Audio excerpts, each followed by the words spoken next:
كثير من المرضى الذين يعانون من سعال مستمر بعد الإصابة بالعدوى الفيروسية يتساءلون عن سبب استمرار هذا السعال لفترات قد تزيد لعدة أسابيع. في حقيقة الأمر توجد عدة تفسيرات أو عدة أسباب. أولاً، استمرار الالتهاب داخل الشعب الهوائية.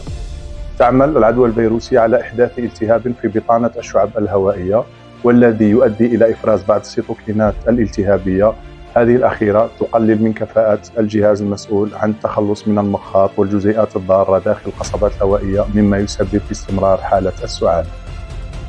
ثانياً، زيادة حساسية الأعصاب المسؤولة عن السعال. تؤدي العدوى الفيروسية في القصبات الهوائية إلى زيادة حساسية الأعصاب المسؤولة عن ردة فعل السعال، مما يعمل على إطالة أمد هذا الأخير. ثالثاً، فرط التفاعل المؤقت في الشعب الهوائية ou bien l'hyperréactivité bronchique transitoire.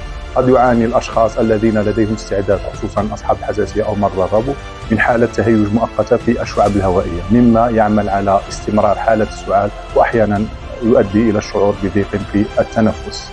رابعاً، احتباس المخاط.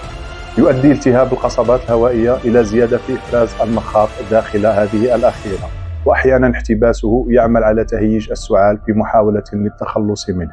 خامساً، عوامل فردية تشمل ضعف في الجهاز المناعي، خصوصاً الأشخاص كبار السن أو الذين يعانون من أمراض مناعية ذاتية أو أمراض مزمنة، خصوصاً مرضى السكري.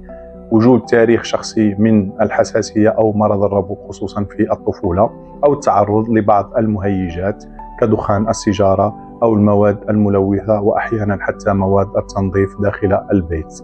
شكراً لكم.